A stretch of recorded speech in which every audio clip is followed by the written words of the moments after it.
Syria में जब से बशर अल असद सत्ता से हटे हैं, पूरे अरब जगत में एक तरह की हलचल देखने को मिल रही है और इस हलचल के केंद्र में कहीं ना कहीं सीरिया नजर आता है।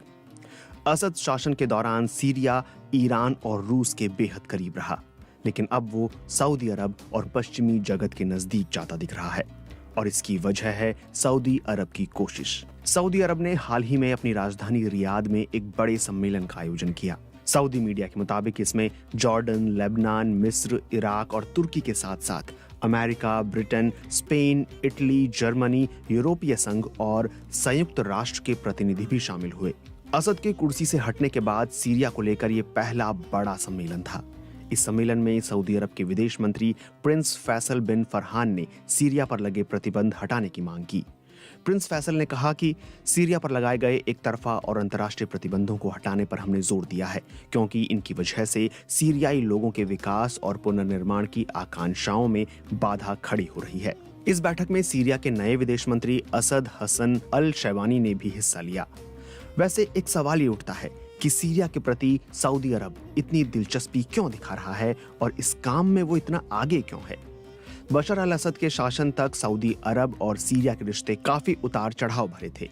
असद शासन जहां ईरान और रूस के नजदीक था, वहीं सऊदी अरब अमेरिका और पश्चिमी मुल्कों के ज्यादा नजदीक रहा है।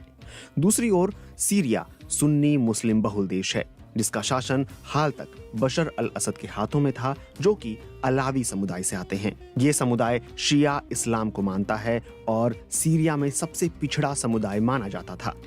बशर अल असद को सत्ता से उखाड़ने वाला संगठन हयात तहरीर अल शाम यानी HTS एक सुन्नी मुस्लिम संगठन है और उसके नेता अहमद अल शरा हैं। हाल फिलहाल में सऊदी अरब ने सीरिया में खाद्य और मेडिकल सहायता भेजी है और दमिश्क में सत्ता हस्तांतरण के चरण में वो उसकी मदद भी कर रहा है।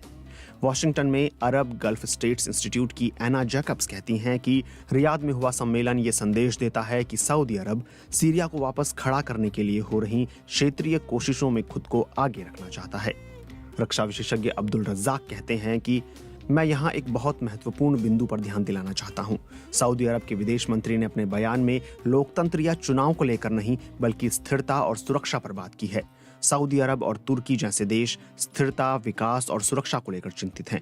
वहीं यूरोप जैसी दूसरी ताकतें इस चीज को लेकर चिंतित नहीं हैं। जैसे जर्मनी ने महिलाओं की भागीदारी और चुनावों की बात की है। इस सम्मेलन में ईरान और रूस को नहीं बुलाया गया था। क्या इसकी वजह से कोई संकट पैदा हो सकता है? इस सवाल पर अब्दुल रज्जाक कहते हैं कि उन्हें लगता है कि इसके जरिए सऊदी अरब ने ईरान को एक संदेश भेजा है। वो कहते हैं, असद शासन के जाने के बाद सऊदी अरब ने सीरिया की नई सरकार के पीछे अपनी पूरी ताकत झोंक दी है। वो सीरिया में अरबों डॉलर निवेश करने को तैयार हैं। वो ईरान को संदेश दे रहा है कि अब आप सीरिया में अपनी ताकत इस्तेमाल नहीं कर पाओगे। दूसरी ओर सीरिया भी अपने पड़ोसी देशों के साथ संबंधों को सामान्य करने में लगा हुआ है। सीरिया के नए नेता अहमद अल शरा ने लेबनान के नए चुने गए राष्ट्रपति जोसेफ ओन को फोन कर बधाई दी। ये फोन कॉल उस समय किया गया जब लेबनान के प्रधानमंत्री नजीब मिकाती सीरिया के दौरे पर थे। नजीब मिकाती ने दोनों पड़ोसी देशों के बीच संबंधों को बहाल करने की दिशा में दमिश्क का दौरा किया है। साल 2011 में सीरिया में गृह युद्ध छिड़ने के बाद से लेबनानी सरकार के किसी प्रमुख का ये पहला सीरिया दौरा था।